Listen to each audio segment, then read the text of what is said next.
Fight!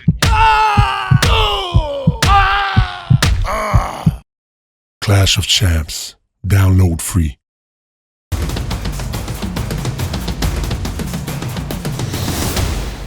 First question, man.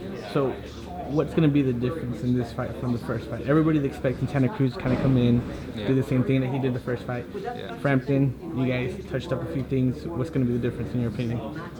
It's going to be a very similar fight, I believe. I don't think there's going to be a lot of difference. You know, the fact is that Leo Santa Cruz probably feels like he didn't perform to his best, maybe 80% of what he can do. But Carl Frampton was once again at 80%. Did a couple of fundamental errors, which I'm not going to be revealing right now. But but Leo Santa Cruz did some fundamental errors as well. So I just think you're in there for 36 minutes. You know what you've got in front of you. You know what their strengths and what their weaknesses are. And Leo Santa Cruz got beaten. That's it. He got beaten fair and square, and he'll get beaten again. How do you keep a fighter like Frampton motivated and focused in a rematch like this after he won? The way he did. Vegas. He's never been to Vegas. You know what I mean? Go to somewhere new. Go and do something that is something you've been dreaming about since you're a kid. Also, Leo Santa Cruz is 3-year world champion. It's stuff that you always want that dance partner when you're a boxer. You want that one opponent that you guys can have those styles and they can gel. You can fight 100 times and it'll be 100 exciting fights.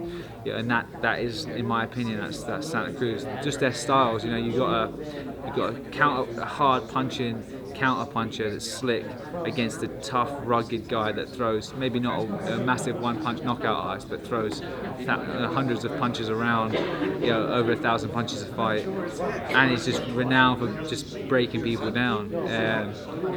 That's enough to motivate any boxer, and obviously the lights, being in front of thousands of people in the MGM Grand, having your name on billboards, having the whole of Las Vegas talking about you on fight week is something that dreams are made of, and that's what you've got for the rematch, and that's what's motivating him. Do you think Leo can change his style? Everybody's saying that they really don't think he can. I mean, he's a one-dimensional fighter.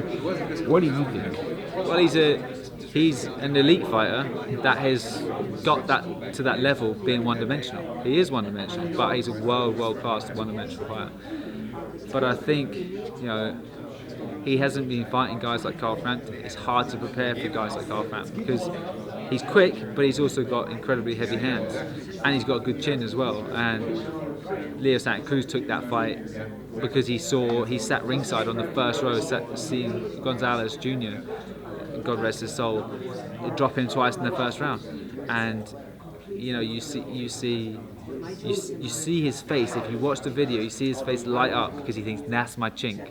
That's his chink in the armor. It's his chin. But that wasn't Carl Frampton in the ring that night. I mean, he was boiled down on the weight, and there was a lot of mistakes that went on in camp.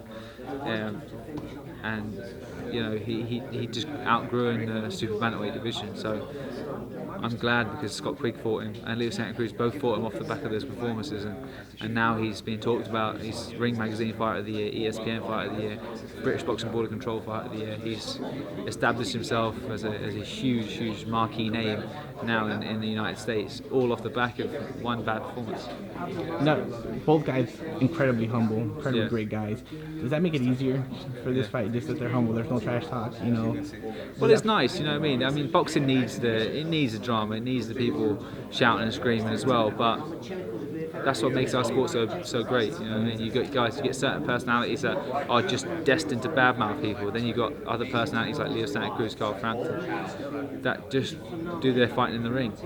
Carl's a little bit more likely to bite than Leo. Leo's extremely nice, just never really gets engaged in sort of trash talking, but is an absolute handful in the ring. So it is nice to be able to have that side of fight. Have that where two established fighters don't need to talk bad about each other, really respect each other, and are actually genuinely excited to box each other. The two of them are just buzzing because they want to get back in the ring and do it again, and that makes fights easy. It makes fights easy to prepare for, but also easy to do financially and to make. Mm-hmm. So there wasn't any stumbling blocks in the negotiations, and it's great. I'm really looking forward to it. And final question: Do you believe this fight needs to be won within the 12 rounds, or does it go the distance? Carl could beat him on points, and I think if he hits him clean, if Leo Santa Cruz applies more pressure, which he's talking about. One interview he's talking about him using his reach. Next interview he's talking about applying more pressure. I think he's confused, and if he comes to the fight confused again, then he gets badly beaten this next time, because Carl Frampton knows what's in front of him. And I think if Santa Cruz takes too many risks, he might walk onto a shot, but the most likely outcome will be Carl Frampton winning on points.